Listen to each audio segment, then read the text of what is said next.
నమస్కారం ETV news కు స్వాగతం ముందుగా ముఖ్యాంశాలు కాలం చెల్లిన చట్టాల రద్దుకు చంద్రబాబు నిర్ణయం వచ్చే సమావేశాల్లో బిల్లు తేనున్నట్లు ప్రకటన సాంకేతికతను ఉపయోగించుకోవాలని అధికారులకు సూచన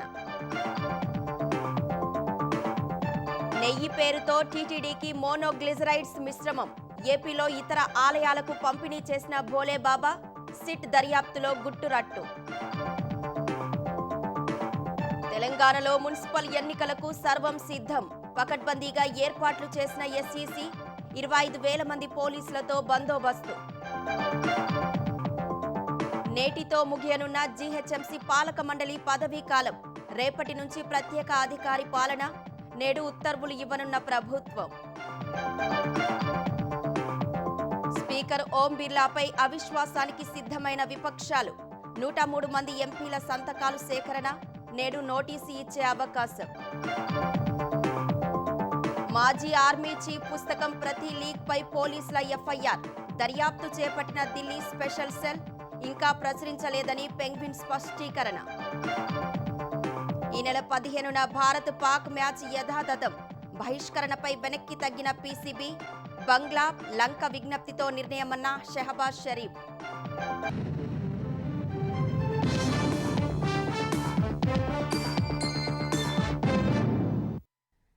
కాలం చెల్లిన చట్టాలు రద్దు చేసేందుకు వచ్చే అసెంబ్లీ సమావేశాల్లో బిల్లు తేనున్నట్లు ముఖ్యమంత్రి చంద్రబాబు తెలిపారు. కేంద్ర ప్రభుత్వం కూడా ఓ కమిటీ వేసి అనవసర చట్టాలను తొలగిస్తోందని, అందుకు ఆంధ్రప్రదేశ్ మోడల్గా ఉండాలని అధికారులకు సూచించారు. సాంకేతికతను విరివిగా ఉపయోగించుకోవాలని, అప్పుడే మెరుగైన ఫలితాలు వస్తాయన్నారు. మహిళా భద్రతకు అధిక ప్రాధాన్యత ఇవ్వాలని స్పష్టం చేసిన చంద్రబాబు, ఏపీలో 16 ఏళ్లలోపు వారు సామాజిక మాధ్యమాలు వినియోగించకుండా నియంత్రించడంపై కార్యాచరణ రూపొందిస్తున్నామని ప్రకటించారు. 19 నెలలుగా అద్భుతంగా పనిచేస్తున్నామన్న ముఖ్యమంత్రి చంద్రబాబు సూపర్ 6 హామీల అమలుతో పాటు సంక్షేమం, అభివృద్ధి, సుపరిపాలనకు ప్రాధాన్యమిస్తున్నామని తెలిపారు. ప్రతి నెల 2 సార్లు కేబినెట్ సమావేశాలు, 3 నెలలకోసారి కలెక్టర్ల సదస్సు నిర్వహిస్తున్నట్లు చెప్పారు. అమరావతి సచివాలయంలో దాదాపు 7.5 గంటల పాటు మంత్రులు, ప్రభుత్వ కార్యదర్శులతో ముఖ్యమంత్రి సమీక్ష నిర్వహించారు. ఎస్ఐపిబి, ఎస్ఐపిసి నిర్వహించి పెట్టుబడుల ప్రతిపాదనలని ఆమోదిస్తున్నామని, జిల్లాల ఇన్ఛార్జ్ మంత్రులు, కలెక్టర్లు, కింది స్థాయి సిబ్బంది ఇదే స్ఫూర్తితో పనిచేయాలని దిశానిర్దేశం చేశారు. ఇదే సమయంలో కాలం చెల్లిన చట్టాలు, నిబంధనలను సమీక్షించి అవసరం లేని వాటిని రద్దు చేయాలని సీఎం సూచించారు. వచ్చే అసెంబ్లీ సమావేశాల్లోనే ఈ మేరకు చర్యలు తీసుకుంటామన్నారు. కొత్తగా కేంద్రం తీసుకొస్తున్న ఏఐ సావరిన్తో పాటు ప్రపంచంలోని అత్యుత్తమ విధానాలు, సాంకేతికతలను అందిపుచ్చుకొని నిర్దిష్ట ప్రణాళికతో ప్రజల జీవన ప్రమాణాలు పెంచుతామని చంద్రబాబు చెప్పారు. ఈ సెషన్లో నెక్స్ట్ క్యాబినెట్లో పెట్టి will pass bill, omnibus bill తీసుకొద్దాం, కాంప్రహెన్సివ్ తీసుకొద్దాం. ఇంకా ఇది అయిన తర్వాత I want to examine further. Government of India చెప్పినట్టే కాకుండా ఒకప్పుడు సన్సెట్ లాస్ కూడా పెట్టాం. ఏ లా కూడా ఇండెఫినెట్గా లేకుండా ఇది దీని లైఫ్ ఇంతే ఉంటుంది, మళ్ళీ రివ్యూ చేయాలి. అలాంటివన్నీ కూడా చేశాం. ఇప్పుడు we have to take to that extent. ప్రభుత్వ సమాచారమంతా సింగిల్ పోర్టల్లోకి తెచ్చామని, ఏఐ అప్లికేషన్ను వినియోగిస్తున్నామని ముఖ్యమంత్రి తెలిపారు. అయితే ఇంకా కొందరు టెక్నాలజీ అంటే భయపడి వినియోగించట్లేదని, సాంకేతిక యుగంలో ఉన్నామనే విషయాన్ని మర్చిపోవద్దని వారికి సూచించారు. అంతర్జాతీయ ఉత్పత్తులను తయారు చేసేలా రైతుల్ని ప్రోత్సహించాలన్నారు. ఉద్యాన సాగు రంగంలో ప్రభుత్వ, ప్రైవేటు భాగస్వామ్యంతో 1,00,000 కోట్ల పెట్టుబడులు తీసుకురానున్నామని సీఎం వివరించారు. రైతులు ఆత్మహత్య చేసుకుంటే అందుకు కారణాలు ఆడిట్ చేయాలని, తద్వారా విధానపరమైన పరిష్కారాలు తీసుకోవచ్చని తెలిపారు. గ్లోబల్ డిమాండ్ బట్టి గ్లోబల్ క్వాలిటీ మనం ప్రొడ్యూస్ చేయాలి. Farmers are very adaptive. But only problem ఏంటంటే మనకు ఈ గ్లోబల్గా ఏ మార్కెట్లో ఏ క్వాలిటీ కావాలి అనేది స్టడీ చేసుకొని ఏ ప్రోడక్ట్ డిమాండ్ ఉందో ఆ ప్రోడక్ట్ మనం పోయే పరిస్థితి ఉండాలి. ఏ రైతైనా ఆత్మహత్య చేసుకుంటే ఇమ్మీడియట్గా ఆడిట్ చేయించండి. శాంతి భద్రతలపై డీజీపీ, జిల్లా ఎస్పీలతో సమీక్షించిన ముఖ్యమంత్రి ఏపీలో రోడ్ ప్రమాదాలు తగ్గాలన్నారు. పోలీసింగ్లో టెక్నాలజీని పూర్తిస్థాయిలో వినియోగించాలని, గంజాయి సాగు జరగటానికి వీల్లేదన్నారు. డి అడిక్షన్ సెంటర్లతో పాటు సూపర్ స్పెషాలిటీ ఆసుపత్రుల ద్వారా మద్యం, డ్రగ్స్కు బానిసలైన వారిని మార్చేలా చర్యలు తీసుకోవాలని సూచించారు. మహిళా భద్రతకు అధిక ప్రాధాన్యత ఇవ్వాలని ఆదేశించారు. 16 ఏళ్లలోపు బాలబాలికలు సామాజిక మాధ్యమాలు వినియోగించకుండా నియంత్రించేలా కార్యాచరణ రూపొందిస్తున్నామని వెల్లడించారు. ఉమెన్ ఈ రాష్ట్రంలో సేఫ్ గా ఉన్నారు అనేది మెసేజ్. యాక్షన్ కూడా చాలా ఫర్మ్ గా ఉండాలి, డెమాన్స్ట్రేటివ్ గా ఉండాలి. బిగినింగ్ లో కొంతమంది ఇష్టానుసారంగా చేయడానికి మొదలుపెట్టారు. Now they are all control now. అదే సమయంలో సోషల్ మీడియా కూడా క్యారెక్టర్ అసాసినేషన్ ఎక్కడున్నా ఎవరిని వదిలిపెట్టు. అవసరమైతే ప్రత్యేకమైన చట్టం కూడా చేస్తాం. అదే మరి 16 years కూడా వర్కౌట్ చేస్తున్నారు. ఎక్కడ కూడా విచ్చలు పెడతారం మాత్రం ఉండడానికి వీల్లేదు. కేంద్ర పథకాల ద్వారా వచ్చిన నిధుల్ని తక్షణం ఖర్చు చేయాలని సీఎం చంద్రబాబు ఆదేశించారు. అన్క్లెయిమ్డ్ డిపాజిట్ల విషయంలో జిల్లా కలెక్టర్లు తక్షణం కేవైసీ చేపట్టాలన్నారు. పీడీ ఖాతాల్లో ఉన్న అన్క్లెయిమ్డ్ డిపాజిట్లు 148 కోట్లను జిల్లా కలెక్టర్లు వినియోగించుకోవచ్చని సూచించారు. ఢిల్లీ పర్యటనలో ఉన్న ముఖ్యమంత్రి చంద్రబాబు ఇవాళ 5 కేంద్ర మంత్రులను కలవనున్నారు. కేంద్ర జలశక్తి మంత్రి సిఆర్ పాటిల్, హోంమంత్రి అమిత్ షా, ఆర్థిక మంత్రి నిర్మలా సీతారామన్, వ్యవసాయ మంత్రి శివరాజ్ సింగ్ చౌహాన్, రైల్వే మంత్రి అశ్విని వైష్ణవ్లతో భేటీ కానున్నారు. ఏపీకి సంబంధించిన పలు ప్రాజెక్టులు, వివిధ పథకాలు, కార్యక్రమాలకు నిధుల కేటాయింపుపై చర్చిస్తారు. సాయంత్రం 5 గంటలకు సీఎం చంద్రబాబు అమరావతికి తిరుగు ప్రయాణమవుతారు. తిరుమల లడ్డు కల్తీ నెయ్యి వ్యవహారంలో భోలేబాబా డైరీ బాగోతాన్ని సిట్ బట్టబయలు చేసింది. నకిలీ ఇన్వాయిస్లతో కొబ్బరి నూనె, పామాయిల్ పేరిట రసాయనాలు కొనుగోలు చేసి వాటి మిశ్రమాన్నే నెయ్యి పేరుతో టీటీడీకి సరఫరా చేసినట్లు గుర్తించింది. తిరుపతిలోని వినాయక ఏజెన్సీస్, సుమతి ట్రేడర్స్ ద్వారా ఏపీలోని ఇతర ఆలయాలకు రసాయనాల మిశ్రమంతో కూడిన నెయ్యి సరఫరా చేసి కోట్లు దండుకున్నట్లు ఛార్జిషీట్లో పేర్కొంది. పవిత్రమైన శ్రీవారి లడ్డు ప్రసాదంలో రసాయనాలు కలిపినట్లు సిట్ తేటతెల్లం చేసింది. భోలేబాబా డైరీ డైరెక్టర్లు పొమిల్ జైన్, విపిన్ జైన్లో ఈ కల్తీ నెయ్యి తయారీ కోసం ఏ రసాయనాల్ని ఎలా, ఎక్కడి నుంచి కొన్నారనే వివరాలన్నీ అభియోగ పత్రంలో పొందుపర్చింది. వైసీపీ హయాంలో తిరుమలకు లక్షల కిలోల కల్తీ నెయ్యి సరఫరా చేసిన ముఠా దాని తయారీ కోసం ఏకంగా 57.56 లక్షల కిలోల పామాయిల్, పామ్ కెర్నెల్ ఆయిల్, 8.30 లక్షల కిలోల మోనోగ్లిజరైడ్స్, ఎసిటిక్ యాసిడ్, లప్సా తదితర రసాయనాలు కొనుగోలు చేసింది.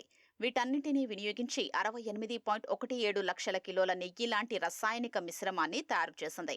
అందులో 59.71 లక్షల కిలోల్ని నెయ్యి పేరిట భోలేబాబా, వైష్ణవి డైరీ, మాల్గంగా, ఏఆర్ డైరీల ద్వారా తిరుమల తిరుపతి దేవస్థానానికి సరఫరా చేసే 234.51 కోట్లను కొల్లగొట్టింది. ఈ రసాయన మిశ్రమంతోనే అత్యంత పవిత్రమైన శ్రీవారి లడ్డూ ప్రసాదం అప్పట్లో తయారు చేశారు. టీటీడీకి సరఫరా చేయగా మిగిలిన దాంట్లో కొంత తిరుపతిలోని వినాయక ఏజెన్సీస్, సుమతి ట్రేడర్స్ కు సరఫరా చేసింది. అవి రాష్ట్రంలోని పలు దేవస్థానాలకు ఈ రసాయన మిశ్రమాన్నే నెయ్యి పేరిట సరఫరా చేసేశాయి. వైసీపీ హయాంలో ఇలా తిరుమలకే కాకుండా రాష్ట్రంలోని ప్రధాన దేవాలయాలన్నింటికీ ఈ కల్తీ వ్యాపించింది. ఈ వివరాలన్నింటినీ సిట్ అభియోగ పత్రంలో పేర్కొంది.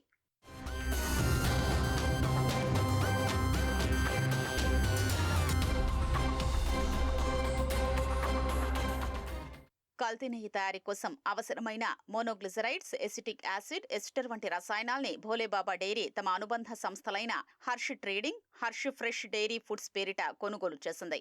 ఢిల్లీ, పంజాబ్ బాగ్లో ఉన్న సుగంధ్ ఆయిల్ అండ్ కెమికల్స్ సంస్థ యజమాని Ajay Kumar Sugandh palmolein, palm kernel oil, కొబ్బరి నూనెల పేరిట నకిలీ ఇన్వాయిస్లు సృష్టించారు. ఆ ముసుగులో ఈ రసాయనాల్ని భోలేబాబా డైరీకి సరఫరా చేశారు. ఈ ఒక్క సంస్థే ఏకంగా 6.51 లక్షల కిలోల రసాయనాలు అందించింది. సుగంధ్ ఆయిల్ అండ్ కెమికల్స్ నుంచి పామాయిల్, పామ్ కెర్నెల్ ఆయిల్, కొబ్బరి నూనెలు కొన్నట్లు, అందుకోసం జీఎస్టీ మినహాయించి 7.94 కోట్లు చెల్లించినట్లు భోలేబాబా రికార్డుల్లో సిట్ గుర్తించింది. దీంతో సుగంధ్ ఆయిల్ కంపెనీ ప్రాంగణం, గోదాముల్లో అధికారులు సోదాలు చేపట్టారు. అక్కడెక్కడా పామాయిల్, పామ్ కెర్నెల్ ఆయిల్, కొబ్బరి నూనెల జాడే లేదు. వారు వాటితో వ్యాపారం చేస్తున్నట్లు ఆనవాళ్లే కనిపించలేదు. అక్కడ 200 కిలోల సామర్థ్యం కలిగిన నీలం రంగు ఇనుప డ్రమ్ముల్లో కొరియా నుంచి దిగుమతి చేసుకున్న మోనోగ్లిజరైడ్స్, ఎసిటిక్ యాసిడ్, ఎస్టర్ వంటి రసాయనాలు లభించాయి. అవే రసాయనాలు భోలేబాబా డైరీ తనిఖీల్లోనూ పట్టుబడ్డాయి. ఈ రసాయనాలు సరఫరా చేసిన వారందరినీ సిట్ నిందితులుగా గుర్తించింది. అదే క్రమంలో భోలేబాబా డైరీ ప్రతినిధులు పామాయిల్, పామ్ కెర్నెల్ ఆయిల్ 57.56 లక్షల కిలోలు కొని వేరే సంస్థలకు హర్ష్ ట్రేడింగ్ ద్వారా విక్రయించినట్లు తప్పుడు రికార్డులు సృష్టించారు. అలా కొన్న మొత్తాన్ని కల్తీ నెయ్యి తయారీకి వాడారు. తెలంగాణలో పురపాలికలు, నగరపాలిక ఎన్నికలకు రంగం సిద్ధమైంది. రేపు ఉదయం 7 గంటల నుంచి సాయంత్రం 5 వరకు పోలింగ్ జరగనుంది. మొత్తం 116 మున్సిపాలిటీలు, 7 కార్పొరేషన్ల పరిధిలోని 52.5 లక్షల మంది ఓటర్లు, 12,930 మంది అభ్యర్థుల భవితవ్యం తేల్చనున్నారు. ఇప్పటికే కాంగ్రెస్ తరపున 12 మంది, బీఆర్ఎస్ నుంచి 2 ఏకగ్రీవంగా ఎన్నికయ్యారు. తెలంగాణలో పురపాలక, నగరపాలక సంస్థల ఎన్నికల పోలింగ్కు సర్వం సిద్ధమైంది. రేపు ఉదయం 7 గంటల నుంచి సాయంత్రం 5 వరకు ఓటింగ్ జరగనుంది. 32 జిల్లాల్లోని 116 మున్సిపాలిటీలు, 7 కార్పొరేషన్ల పరిధిలో 52.5 లక్షల మంది ఓటర్లు ఉండగా 2,996 వార్డుల్లో తెలంగాణ రాష్ట్ర ఎన్నికల సంఘం 8,203 పోలింగ్ కేంద్రాల్ని ఏర్పాటు చేసింది. పురుషుల కంటే మహిళా ఓటర్లే ఎక్కువగా ఉన్నారు. పురుష ఓటర్లు 25,62,369 మంది, మహిళలు 26,80,014 మంది, థర్డ్ జెండర్లు 640 మంది ఉన్నట్లు ఎస్ఈసీ వెల్లడించింది. ఈ ఎన్నికల కోసం 16,031 బ్యాలెట్ బాక్సులు ఉపయోగించనున్నారు. 742 మంది జోనల్ అధికారులు, 279 ఫ్లయింగ్ స్క్వాడ్లు, 381 స్క్వాడ్లు, 1,370 మంది రిటర్నింగ్ అధికారులు, 1,547 ఏఆర్ఓలు, 9,560 మంది పోలింగ్ అధికారులు, 31,428 మంది సిబ్బంది ఎన్నికల విధుల్లో పాల్గొంటారు. 25,000 మందితో పోలీసు బందోబస్తు ఏర్పాటు చేయనున్నారు. అన్ని పోలింగ్ కేంద్రాల్లో వెబ్కాస్టింగ్ ఏర్పాట్లు చేసిన ఎస్ఈసీ ఎక్కడైనా రీపోలింగ్ అవసరమైతే మరుసటి రోజు నిర్వహించనున్నట్లు తెలిపింది. ఈ నెల 13వ తేదీ ఉదయం 8 గంటల నుంచి ఓట్ల లెక్కింపు ప్రారంభమవుతుంది. 9 మున్సిపాలిటీలు, 2 కార్పొరేషన్ల పరిధిలో 12 మంది కాంగ్రెస్ అభ్యర్థులు బీఆర్ఎస్ నుంచి 2 ఏకగ్రీవమయ్యారు. సోమవారం సాయంత్రం 5 గంటలకు ప్రచారం ముగిసిన తర్వాత ఎస్ఈసీ రాణి కుముదిని, కలెక్టర్లు, ఎన్నికల అధికారులతో వీడియో కాన్ఫరెన్స్ నిర్వహించారు. ఎన్నికల ఏర్పాట్లు, నిబంధనలకు సంబంధించి దిశానిర్దేశం చేశారు. ఎన్నికలు జరిగే మున్సిపాలిటీలు, కార్పొరేషన్లలో స్థానికేతరులు ఉండడానికి వీల్లేదన్నారు. కళ్యాణ మండపాలు, కమ్యూనిటీ హాళ్లు, లాడ్జిలు, గెస్ట్ హౌస్లను తనిఖీ చేయాలని అధికారులకు సూచించారు. నిబంధనలకు విరుద్ధంగా ప్రచారం నిర్వహిస్తే 2 ఏళ్ల జైలు, జరిమానా ఉంటుందని ఎస్ఈసీ హెచ్చరించారు. గ్రేటర్ హైదరాబాద్ మున్సిపల్ కార్పొరేషన్ పాలకవర్గం గడువు నేటితో ముగియనుంది. రేపటి నుంచి ప్రత్యేక అధికారి పాలన అమల్లోకి రానుంది.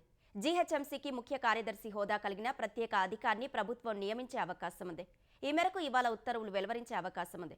ఇటీవల 27 శివారు మున్సిపాలిటీలను జీహెచ్ఎంసీలో విలీనం చేస్తూ 300 వార్డులు, 60 సర్కిళ్లు, 12 జోన్లుగా విభజించారు. జీహెచ్ఎంసీలో మార్పులు చేపట్టిన ప్రభుత్వం కొత్తగా 12 మంది ఐఏఎస్లను జోనల్ కమిషనర్లుగా, అదనపు కమిషనర్లుగా నియమించింది. పాలనా సౌలభ్యం కోసం జీహెచ్ఎంసీతో పాటు మల్కాజ్గిరి, సైబరాబాద్ కార్పొరేషన్లను ఏర్పాటు చేయాలని భావిస్తోంది. ఇప్పటికే ఈ ప్రక్రియ మొదలుపెట్టిన ప్రభుత్వం Cyberabad corporation additional commissioner Srujana, Malkajgiri corporation additional commissioner Vinay కృష్ణారెడ్డిలను కొత్త కమిషనర్లుగా నియమించే అవకాశం ఉంది. ఈ కార్పొరేషన్లకు మరో 2 సీనియర్ ఐఏఎస్లను ప్రత్యేక అధికారులుగా నియమించనున్నట్లు తెలుస్తోంది. అన్ని సవ్యంగా జరిగితే జూన్ లోపు ఎన్నికలు నిర్వహించాలని తెలంగాణ ప్రభుత్వం భావిస్తున్నట్లు సమాచారం. హైదరాబాద్ కార్పొరేటర్లు, అధికారుల సమిష్టి కృషితో 5 ఏళ్లలో నగరాభివృద్ధికి అనేక కార్యక్రమాలు చేపట్టినట్లు జీహెచ్ఎంసీ మేయర్ గద్వాల విజయలక్ష్మి తెలిపారు. తన పదవీ కాలంలో కమిషనర్, అధికారులు అందించిన సహకారాన్ని మరవలేనని పేర్కొన్నారు. జీహెచ్ఎంసీ ప్రధాన కార్యాలయంలో మేయర్ అధ్యక్షతన స్టాండింగ్ కమిటీ చివరి సమావేశం జరిగింది. ఎజెండా అంశాల్లోని 9 ప్రతిపాదనలకు 11 అదనపు అంశాలకు స్టాండింగ్ కమిటీ ఆమోదం తెలిపింది. ఇటీవల అహ్మదాబాద్, రాజ్కోట్ పురపాలిక సంఘాల్లో మేయర్ ఆధ్వర్యంలో పర్యటించిన కార్పొరేటర్ల బృందం అక్కడ గుర్తించిన ఉత్తమ విధానాలతో కూడిన నివేదికను కమిషనర్ ఆర్వి కర్ణన్కు అందజేసింది. స్టాండింగ్ కమిటీ ఆమోదించిన పనులు పూర్తి చేస్తామని తెలిపిన కర్ణన్, కార్పొరేటర్లు లేవనెత్తిన ప్రజా సమస్యలను చాలా వరకు పరిష్కరించామని తెలిపారు. ఈ సందర్భంగా పదవీకాలం పూర్తయిన మేయర్ను తన ఛాంబర్లో సన్మానించి జ్ఞాపికను అందజేశారు. కేవలం 2002 నాటి ఓటర్ల జాబితాను మాత్రమే కేంద్ర ఎన్నికల సంఘం ఏ ప్రాతిపదికన పరిగణలోకి తీసుకుంటుందని ఎంఐఎం ప్రశ్నించింది. ఈ మేరకు తన అధికారిక ఎక్స్ ఖాతాలో ఈసీకి రాసిన లేఖను విడుదల చేసింది. 1951 నుంచి 2004 వరకు ఇప్పటికీ 8 సార్లు ఎన్నికల జాబితా సవరణ జరిగినా 2002 నాటి తుది జాబితాను మాత్రమే గుర్తిస్తున్నారని పేర్కొంది.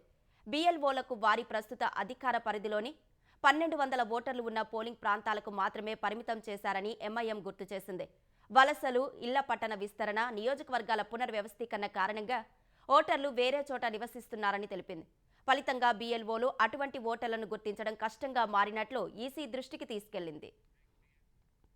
లోక్సభ స్పీకర్ ఓం బిర్లాపై అవిశ్వాస తీర్మానం ప్రవేశపెట్టేందుకు విపక్షాలు సిద్ధమయ్యాయి. ఈ మేరకు కాంగ్రెస్ సహా విపక్ష ఎంపీలు తీర్మానంపై సంతకాలు పెట్టారు. ఇవాళ అవిశ్వాస తీర్మానం నోటీసు ఇవ్వనున్నట్లు కొందరు కాంగ్రెస్ ఎంపీలు తెలిపారు. రాష్ట్రపతి ప్రసంగానికి ధన్యవాదాలు తెలిపే తీర్మానంపై ప్రతిపక్ష నేత రాహుల్ గాంధీని మాట్లాడనివ్వకపోవడంపై విపక్షాలు ఆగ్రహంతో ఉన్నాయి. మహిళా ఎంపీల పేర్లు ప్రస్తావించడంపైన 8 మంది ప్రతిపక్ష సభ్యులను సస్పెండ్ చేయడంపైన అవిశ్వాస తీర్మానం పెట్టాలని భావిస్తున్నట్లు సమాచారం. అధికారపక్ష ఎంపీలకు ప్రత్యేక హక్కులు కల్పిస్తున్నట్లుగా స్పీకర్ వైఖరి ఉందని విపక్షం ఆరోపిస్తోంది. ఈ నేపథ్యంలోనే అవిశ్వాస తీర్మానం ప్రవేశపెట్టాలనే నిర్ణయానికి వచ్చినట్లు సమాచారం. వైసీపీ హయాంలో జరిగిన మద్యం కుంభకోణంలో రాజ్ కేశరెడ్డే ప్రధాన కుట్రదారని, మద్యం విధానానికి రూపకర్త అని సుప్రీంకోర్టు అభిప్రాయపడింది. నచ్చిన బ్రాండ్లను ప్రమోట్ చేసి నెలకు 50 నుంచి 60 కోట్లు దండుకున్నారనే ఆరోపణలు ఆయనపై ఉన్నాయన్న ధర్మాసనం 700 కోట్లు మళ్లించిన కేసులో జైల్లో 9 నెలలే ఉన్నారని వ్యాఖ్యానించింది. బెయిల్ పిటిషన్లో జోక్యం చేసుకోలేమని స్పష్టం చేసింది. ఈ వాదనలతో ఇతరుల బెయిల్ రద్దవుతుందేమో కానీ రాజ్ కేశరెడ్డికి మాత్రం బెయిల్ రాదని ఆయన తరపు న్యాయవాదితో సీజేఐ వ్యాఖ్యానించారు. మద్యం కుంభకోణం కేసులో ప్రధాన నిందితుడిగా ఉన్న కేశిరెడ్డి రాజశేఖర్ రెడ్డి బెయిల్ ప్రయత్నాలు సుప్రీంకోర్టులో ఫలించలేదు. జనవరి 29న బెయిల్ నిరాకరిస్తూ హైకోర్టు ఇచ్చిన తీర్పును సవాల్ చేస్తూ ఆయన వేసిన ఎస్ఎల్పీపై జోక్యం చేసుకునేందుకు విముఖత వ్యక్తం చేసింది. రాజ్ కేశిరెడ్డి దాఖలు చేసిన పిటిషన్పై సుప్రీంకోర్టు ప్రధాన న్యాయమూర్తి justice Suryakant, justice Joymalya Bagchi, justice NV అంజారియాతో కూడిన ధర్మాసనం విచారణ చేపట్టింది. ప్రస్తుతం పరారీలో ఉన్న A7 ముప్పిడి అవినాష్ రెడ్డితో పిటిషనర్కు సన్నిహిత సంబంధాలు ఉన్నాయనే ఒకే ఒక కారణంతో హైకోర్టు బెయిల్ తిరస్కరించిందని ఆయన తరపు సీనియర్ న్యాయవాది నాగముత్తు చెప్పారు. పరారీలో ఉన్న అతని ముందస్తు బెయిల్ దరఖాస్తును కోర్టు కొట్టేసిందన్నారు. పిటిషనర్ దీర్ఘకాలంగా నిర్బంధంలో ఉన్నందున బెయిల్ మంజూరు చేయాలని కోరారు. సీజేఐ జస్టిస్ సూర్యకాంత్ జోక్యం చేసుకుంటూ ఆరోపణల ప్రకారం ఎంత సొమ్ము చేసుకున్నారని ప్రశ్నించారు. 732 కోట్లని నాగముత్తు బదులిచ్చారు. జోక్యం చేసుకున్న జస్టిస్ బాగ్చి 732 కోట్లకు రాజ్ కేశిరెడ్డి లోపలున్నది 9 నెలలే కదా అని వ్యాఖ్యానించారు. ఆయన చిన్న స్థాయి వ్యక్తి కాదన్న సీజేఐ అధికారంలో ఉన్నప్పుడు ముఖ్యమైన స్థానంలో ఉన్నారని చెప్పారు. తాము కేసు మెరిట్స్ జోలికి పోవడం లేదని, ప్రధాన నిందితులకు బెయిల్ ఇచ్చి తన పిటిషనర్కు ఇవ్వలేదన్నదే తమ వాదన అని నాగముత్తు చెప్పారు. తాము బెయిల్ ఇచ్చిన నిందితులంతా చిన్న చేపలని సీజేఐ వ్యాఖ్యానించారు. ఈ కేసులో A34పై తన పిటిషనర్ కంటే తీవ్రమైన ఆరోపణలు ఉన్నాయని, అయినా బెయిల్ వచ్చిందని నాగముత్తు చెప్పారు. సీజేఐ బదులిస్తూ ఇందులో రాజ్ కేశిరెడ్డే ప్రధాన కుట్రదారు అని, ఓఎఫ్ఎస్ కేటాయింపులను ప్రభావితం చేసి అనుకూల బ్రాండ్లను ప్రమోట్ చేయటం ద్వారా నెలకు 50 నుంచి 60 కోట్లు లంచాలు వసూలు చేశారని పేర్కొన్నారు. మిగతా నిందితులపైన దాదాపు అలాంటి ఆరోపణలే ఉన్నాయన్న నాగముత్తు వాదనలతో సీజేఐ విభేదించారు.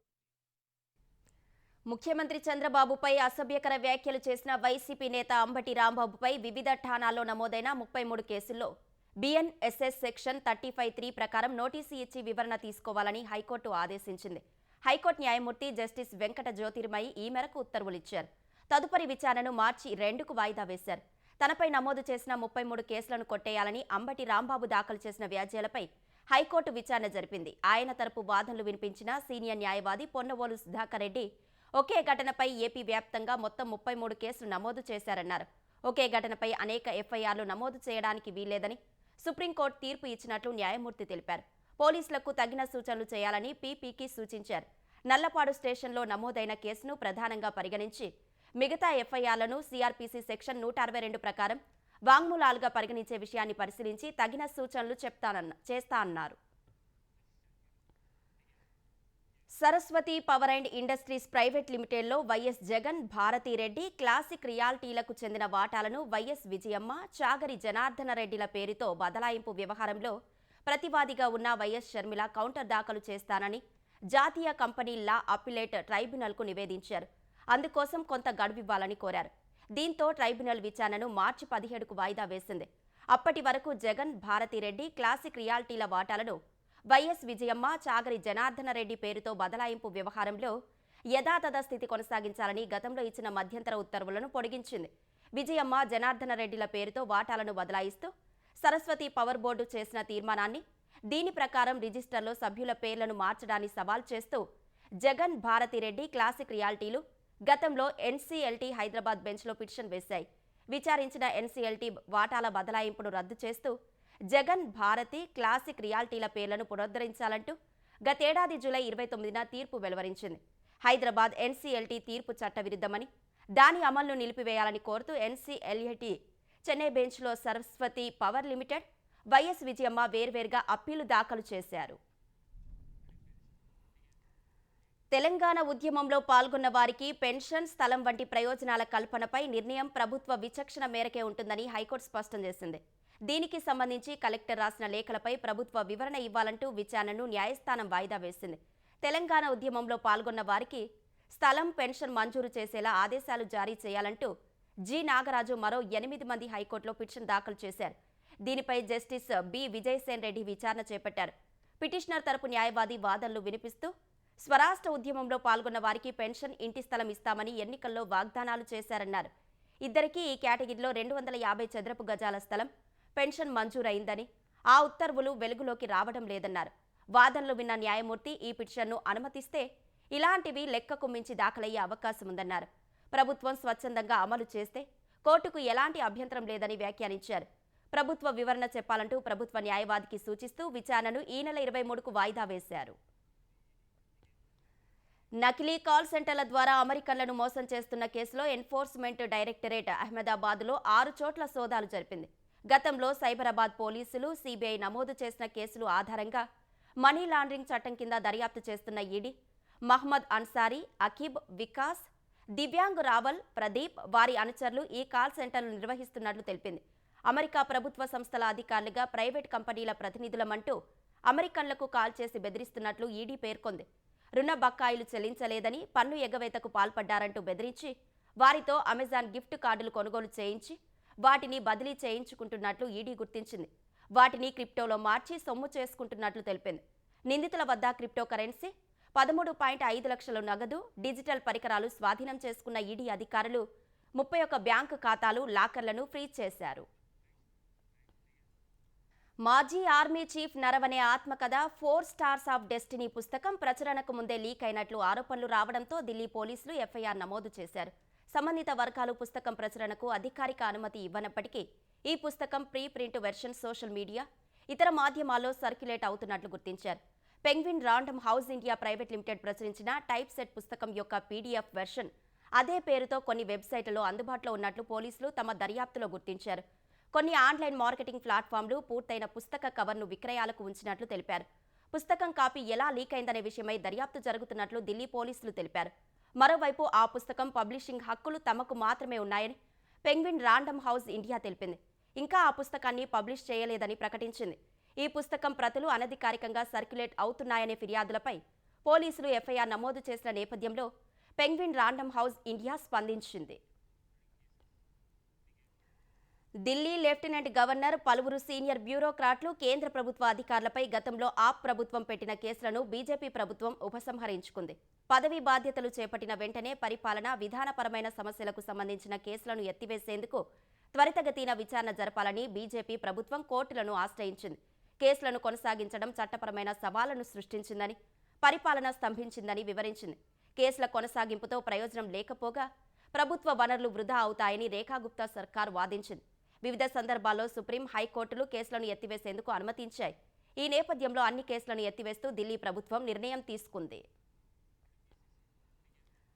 2025-26 ఏడాదికి క్రికెట్ ఆటగాళ్ల వార్షిక కాంట్రాక్టు జాబితాను బీసీసీఐ ప్రకటించింది. స్టార్ ఆటగాళ్లు రోహిత్ శర్మ, విరాట్ కోహ్లీని A+ నుంచి గ్రేడ్ B కేటగిరీలోకి మార్చింది. ఈ ఇద్దరు ఒకే ఫార్మాట్లో మాత్రమే ఆడుతున్నందునే ఈ నిర్ణయం తీసుకున్నట్లు తెలుస్తోంది. ఇప్పటికే టీ20, టెస్ట్ క్రికెట్కు రిటైర్మెంట్ ప్రకటించిన రోహిత్, విరాట్ కోహ్లీ కేవలం వన్డేలు మాత్రమే ఆడుతున్నారు. గ్రేడ్ Aలో శుభ్మన్ గిల్, బుమ్రా, రవీంద్ర జడేజాకు చోటు కల్పించింది. గ్రేడ్ Bలో రోహిత్, కోహ్లీతో పాటు రాహుల్, సిరాజ్, పాండ్యా, సుందర్, పంత్, కుల్దీప్, జైస్వాల్, సూర్యకుమార్, శ్రేయస్ ఉన్నారు. గ్రేడ్ Cలో అక్షర్, తిలక్, రింకు, దూబే, శాంసన్, హర్షదీప్, ప్రసిద్ధ్ కృష్ణ, ఆకాష్ దీప్, ధ్రువ్ జురేల్, హర్షిత్ రాణా, వరుణ్ చక్రవర్తి, నితీష్ రెడ్డి, అభిషేక్ శర్మ, సాయి సుదర్శన్, రవి బిష్ణోయ్, రుతురాజ్కు చోటు కల్పించింది. టీ20 ప్రపంచ కప్ టోర్నీలో భారత్తో జరిగే మ్యాచ్ను బహిష్కరించాలనే నిర్ణయంపై పాకిస్తాన్ యూటర్న్ తీసుకుంది. ఈ నెల 15న కొలంబో మ్యాచ్ యథావిధిగా జరగనుంది. బహుపాక్షిక చర్చలు, మిత్ర దేశాల అభ్యర్థులను దృష్టిలో ఉంచుకొని టీ20 ప్రపంచ కప్లో ఆడాలని తమ క్రికెట్ జట్టును ఆదేశించినట్లు పాకిస్తాన్ ప్రభుత్వం ఓ ప్రకటన విడుదల చేసింది. క్రికెట్ స్ఫూర్తిని పరిరక్షించే లక్ష్యంతో ఈ నిర్ణయం తీసుకున్నట్లు తెలిపింది. అంతకుముందు శ్రీలంక అధ్యక్షుడు దిశా నాయకే పాక్ ప్రధాని షెహబాజ్ షరీఫ్కు ఫోన్ చేసి భారత్తో మ్యాచ్ ఆడేందుకు అనుమతించాలని కోరారు. తమకు మద్దతిచ్చినందుకు పాక్కు ధన్యవాదాలు తెలిపిన బంగ్లాదేశ్ క్రికెట్ బోర్డు ఉన్నత ప్రయోజనాల రీత్యా భారత్తో ఆడాలని కోరింది. ఈ పరిణామాల తర్వాత పాక్ ప్రధాని షెహబాజ్ షరీఫ్తో పీసీబీ చీఫ్ నఖ్వీ సమావేశమయ్యారు. భారత్లో ఆడటానికి నిరాకరించిన బంగ్లాదేశ్పై ఎలాంటి జరిమానా విధించబోమని ఐసీసీ ప్రకటించింది. బీసీబీ వివాద పరిష్కార కమిటీని ఆశ్రయించేందుకు అంగీకరించింది. అదనంగా 2028-2031 మధ్య ఓ ప్రపంచ ఈవెంట్ ఆతిథ్య హక్కులు బంగ్లాదేశ్కు ఇవ్వనున్నట్లు ఐసీసీ తెలిపింది.